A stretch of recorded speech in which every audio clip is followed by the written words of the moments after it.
And it was fascinating that the symptoms that women have these days are all different when they're hitting menopause. They're all different according to what trauma needs to be released. Mm. Because because when a woman finishes menopause, apparently, according to the higher self, she is a divine goddess. So it's when she is going through menopause, it's what is in the way, what is the resistance to her becoming a goddess. So, like things like hot flashes are oftentimes suppressed, unhealed anger. And if you think about the heat, it like boils up and then it's just you have to deal with it and let it come through your body or like anything, like any issue a woman gets during that time, it's sacred. It's like the operating system is going from one operating system to a fully different one. There is like a shedding of your old self, apparently, according to the higher self. So every person has a different symptom, and like even weight gain in the belly, which is common during that time.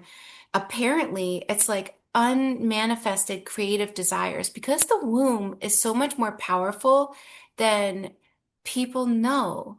And it's been like hidden from us, like how powerful our wombs are.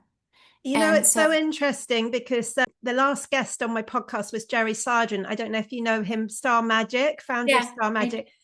And he spoke about the power of the womb and how the womb is being used at this time, not just to process our own trauma, but the collective trauma. And I just wondered, you know, as you're diving into these mysteries with your clients, and particularly that healing of the divine feminine, whether you feel that they are holding, you know, the space not only for themselves, but for the collective and helping to process trauma on a much greater level. oh, 100%, 100%. I feel like that is what the divine feminine does, basically. It holds this space. It, it does It does all the work. It's like not all the work. I'm joking, but So it's it amazing, really. So it potentially only takes a few of us in our power, a few of us women, or even men that are in touch with their divine feminine, to shift all the collective trauma quite quickly. it's happening. It's happening right now, actually.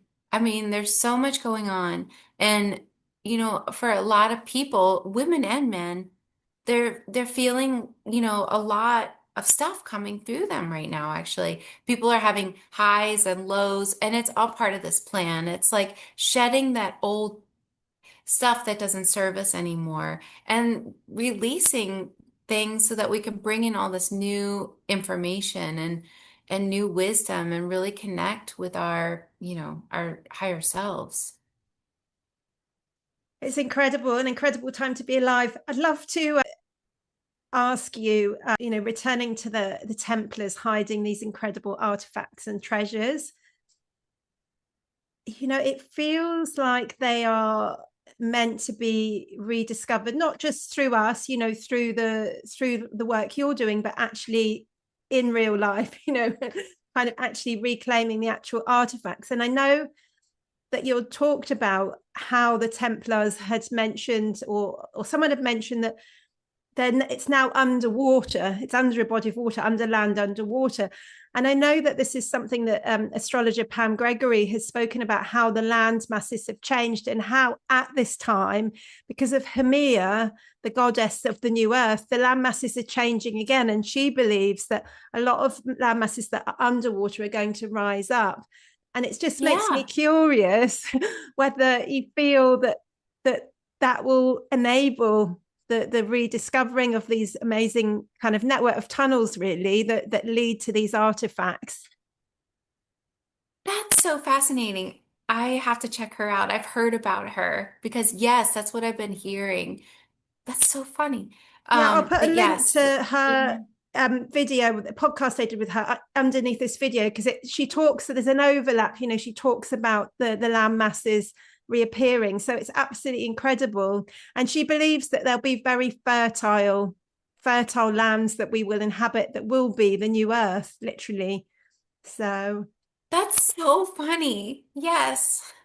That's exactly what I've been hearing. And that is also in that symbol of the four corners because we move. There's going to be new land masses that will rise. So the right now it seems like there's a lot of shifting happening, and there will be some land masses do start to flood, but slowly.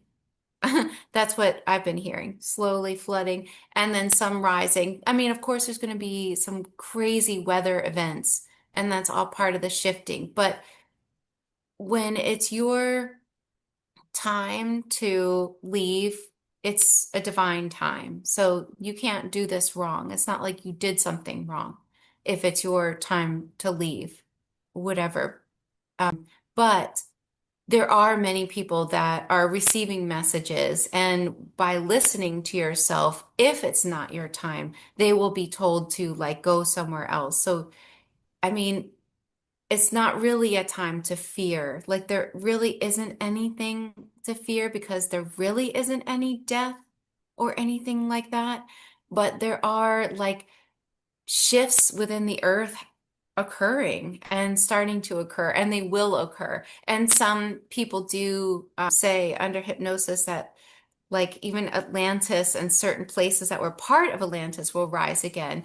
And where the Templars hid the treasure, it does seem to be underwater because when my client even remembered where they hid the treasure, it was all one landmass. But all those lands have shifted, and we're continuously shifting. The land masses do shift.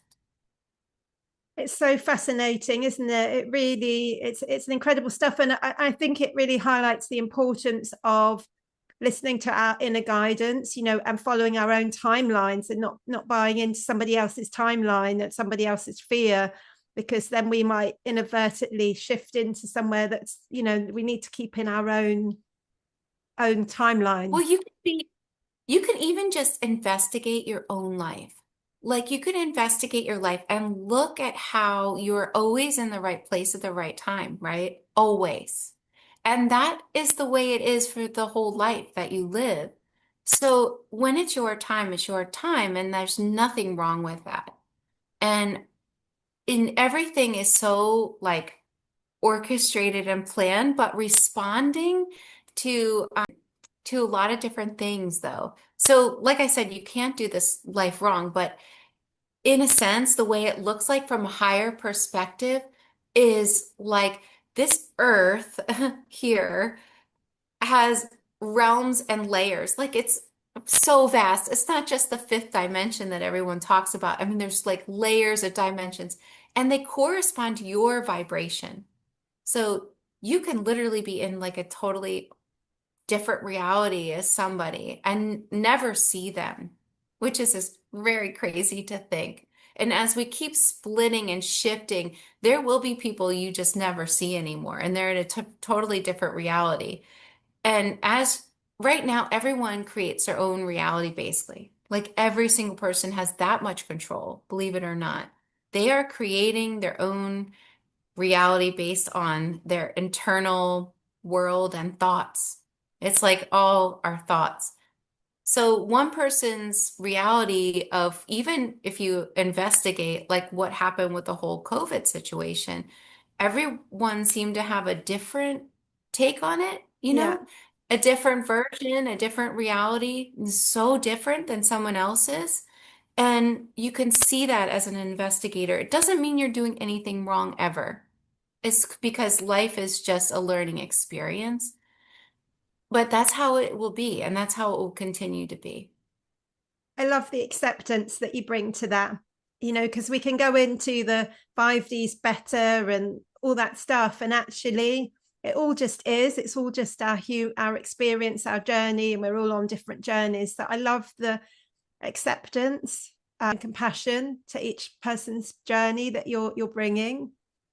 Well, even like where we are now is so incredibly powerful and important. I mean, there's many souls that would love to be in this situation, to have lost everything to regain it. There's a certain type of bliss that the soul feels when it goes back to the in between to to have lost things and to regain more.